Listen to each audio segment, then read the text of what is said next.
कौन है सूत्र? ये वही सूत्र हैं जो इस्लामाबाद, कराची, लाहौर जो कब्जा करवा रहे थे।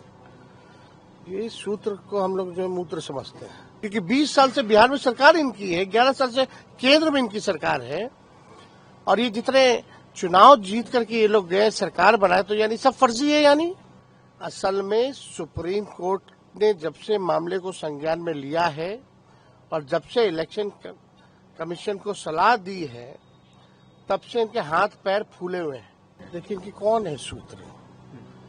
ये वही सूत्र हैं जो इस्लामाबाद, कराची, लाहौर जो कब्जा करवा रहे थे। ये सूत्र को हम लोग जो मूत्र समझते हैं, और इस तरह की अगर कोई बात है भी तो आखिरी बार यूपी की सरकार में 2003 में SIR हुआ था।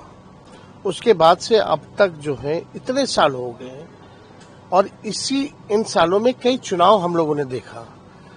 नरेंद्र मोदी जी का 14 का भी चुनाव देखा, 19 का भी देखा और 24 का भी देखा। यानी इनका कहने का मतलब ये है कि उस समय हम लोग 3-3, 4-4 लाख वोट से चुनाव हारे, तो क्या विदेशियों ने नरेंद्र मोदी जी को वोट दिया? 39 सीटें आई 40 में से, इस बार 30 सीटें आई NDA को, तो विदेशी यानी उनको वोट दे रहे लोकसभा के चुनाव में। बात ये खड़ा होता है कि 2005 के बाद से बिहार में किसकी सरकार है? NDA की सरकार है, बीजेपी की, नीतीश कुमार जी की सरकार है। 11 साल से केंद्र मंत्री कौन है? केंद्र में गृह मंत्री कौन है? 11 साल से देश का प्रधानमंत्री कौन है? मोदी जी हैं, अमित शाह जी हैं। तो ये गलती किसकी है फिर? यानी गलती तो इन्हीं NDA वालों की है। अगर किसी को अगर मिला भी है नागरिकता या वोटर लिस्ट में अगर नाम भी अगर जुड़ा है, तो ये इनकी सरकार रिस्पॉन्सिबल है, नीतीश कुमार और मोदी जी रिस्पॉन्सिबल है, क्योंकि 20 साल से बिहार में सरकार इनकी है, 11 साल से केंद्र में इनकी सरकार है, और ये जितने चुनाव जीत करके ये लोग गए सरकार बनाए, तो यानी सब फर्जी है। यानी ये कहना क्या चाह रहे हैं? नेपाल की जहां तक बात है, आप जानते हैं बिहार का रोटी और बेटी का संबंध रहा है। बिहार पुलिस में, बिहार मिलिट्री पुलिस में गोरखा लोग हैं, नेपाली लोग हैं, आर्मी में नेपाली लोग हैं, भारतीय सेना में नेपाली लोग हैं। वहां जाकर के नेपाल में आप प्रचार करते आइए बहाली हो रहा है, आइए हमारे सेना में जुड़िए। ये देखिए, असल में सुप्रीम कोर्ट ने जब से मामले को संज्ञान में लिया है और जब से इलेक्शन कमीशन को सलाह दी है, तब से इनके हाथ पैर फूले हुए हैं। क्यों नहीं मिस्टर ज्ञानेश कुमार जो है आगे आकर के सारी बातों को रखते हैं? अभी कहेंगे कि फलना, अभी ग्राउंड बनाने की बात की जा रही है, फिर बोलेंगे इनके पास कुछ कहने के लिए है नहीं सुप्रीम कोर्ट में कि फर्जी वोटर्स है, फर्जी वोटर्स है। अगर है भी तो रिस्पॉन्सिबल कौन है? इलेक्शन कमीशन है और NDA की सरकार है। SIR को आपने आई वॉश बताया है सर? एकदम आई वॉश है। एक पॉलिटिकल पार्टी का प्रकोष्ठ बनकर के इलेक्शन कमीशन जो है काम कर रहा है। एक बार भी आप बताइए, आप देख रहे हैं सारा डॉक्यूमेंट फेंका हुआ है, सारा कागज जो है फेंका हुआ है, कचड़ों में फेंका हुआ है। उसमें जलेबियां जो है, झारखंड में देवघर में जलेबी बन रहा है, उसी में लोग खा रहा है, अब फेंक दे रहा है। तो आप समझ सकते हैं कि क्या स्थिति रखी है बिहार में, ग्राउंड रियलिटी क्या है।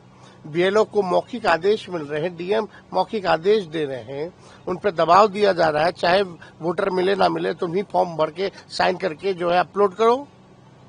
इनका अपलोड का सिस्टम क्या है भाई? सब कुछ फेल हो रखा है, सर्वर से लेकर के सारा चीज जो है जाम हो रखा है। सर 1 करोड़ जॉब की बात उन्होंने आज कर दी। देखिए एक बात आप देखिएगा, नीतीश कुमार जी वही व्यक्ति हैं जो हमने 10 लाख नौकरी की बात की थी, तो उन्होंने कहा था कहां से होगा, संभव है, अपने बाप के पास से पैसा लाओगे।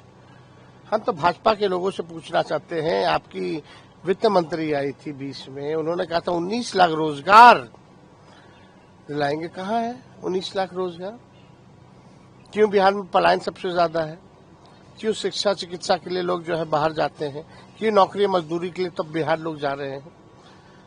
और अपने मुंह से नीतीश कुमार जी ने तो कहा नहीं।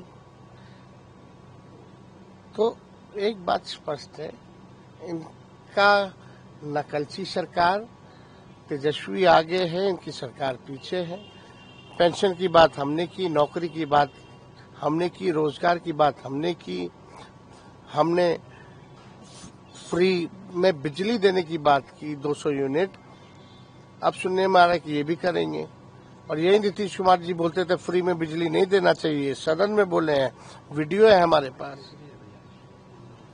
अब देखिएगा माई बहन मान योजना का भी कॉपी करेंगे। तो नकलची सरकार है, इन लोगों के पास कोई रोड मैप विजन तो है नहीं। सरकार सब चीज पे बोली, लॉ एंड ऑर्डर पे क्यों नहीं बोली? आज भी तो हमेशा लगातार टीचर की हत्या हुई, बीजेपी एक नेता की हत्या हुई, व्यावसायिकों की हत्या हुई, एक छात्र को गोली मारा गया, कल भी हुआ, परसों भी हुआ। बिहार में लोगों को घर से निकलने में अब डर लग रहा है, घर में रहने में भी डर लग रहा है कि घर के बाहर खेमका जी को गोली मार दी जाती है, घुस के मार दिया जाता है। अरे ये सरकार अपराधियों को संरक्षण देने वाली सरकार है। जो AK-47 चलाता है उनको नए कानून बना करके लोग बाहर निकालते रहते हैं, पैरोल देते रहते हैं।